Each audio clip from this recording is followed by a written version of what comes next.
السلام علیکم ورحمۃ اللہ وبرکاتہ۔ پیشاب کی چھینٹوں سے آدمی ناپاک ہوتا ہے یا نہیں ہوتا ہے؟ اگر جسم پر پیشاب کی چھینٹیں آ جائیں تو کیا غسل کرنا ضروری ہوتا ہے، نہانا ضروری ہوتا ہے؟ دیکھیے، بعض لوگوں کے ذہن میں یہ بات بیٹھی ہوئی ہے کہ اگر پیشاب کی کچھ چھینٹیں بدن پہ آ گئیں تو آدمی ناپاک ہو جائے گا، ایسا کچھ لوگوں کی سوچ ہے۔ تو میں آپ کو بتا دوں کہ پیشاب کی چھینٹیں اگر بدن پہ آ جائیں تو اس سے آدمی ناپاک نہیں ہوتا ہے، مطلب اس کے لیے نہانا یا غسل کرنا ضروری نہیں ہے، بس جس جگہ پیشاب کی چھینٹیں آئی ہیں اس جگہ کو دھو لیجئے، اتنا کافی ہے۔ آپ سوچ رہے ہیں کہ صاحب اگر پیشاب کی چھینٹیں آ گئیں تو اب پورا غسل کرنا ضروری ہو گیا، یا دودھ پیتے بچے نے پیشاب کر دیا تو اب غسل کرنا ضروری ہو گیا؟ نہیں، جتنی جگہ میں پیشاب لگا ہے، دودھ پیتے بچے کا، چھوٹے بچے نے پیشاب کر دیا، جتنی جگہ میں پیشاب لگا اتنی جگہ دھو لیجئے۔ آپ کے پیشاب کی چھینٹیں آپ کے جسم پر آ گئیں تو جتنی جگہ میں چھینٹیں آئی ہیں اتنی جگہ کو دھو لیجئے۔ غسل کرنا، نہانا ضروری نہیں ہے، فرض نہیں ہے۔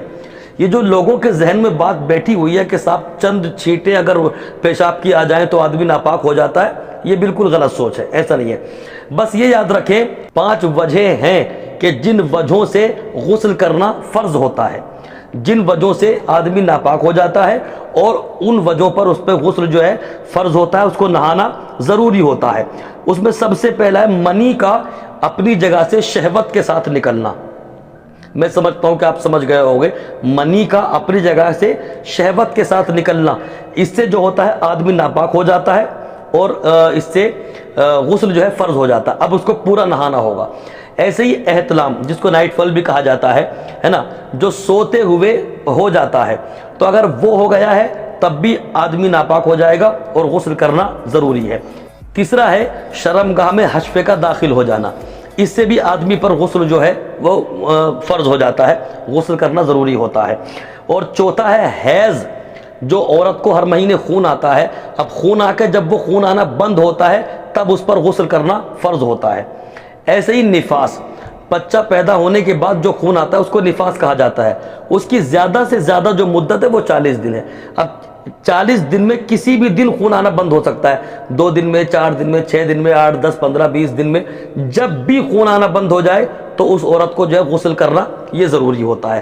تو یہ 5 جگہ ہیں جو میں نے گنائی ہیں جہاں غسل کرنا ضروری ہے، فرض ہے۔ اس کے علاوہ آپ کے بدن پہ چھینٹیں آ گئی پیشاب کی، غسل فرض نہیں ہوا۔ بچے نے آپ کے اوپر پیشاب کر دیا، غسل فرض نہیں ہوا۔ بس جتنی جگہ میں پیشاب لگا ہے اتنی جگہ کو دھو لے، آپ پاک ہیں۔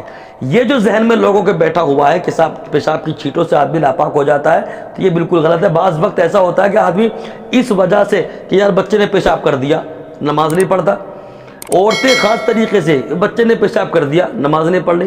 ارے بھی بچے کے پیشاب کرنے سے آپ ناپاک تھوڑی نہ ہو گئی، بس اتنا سمجھ لے کہ جتنی جگہ میں پیشاب ہے اتنی جگہ کو دھو لے۔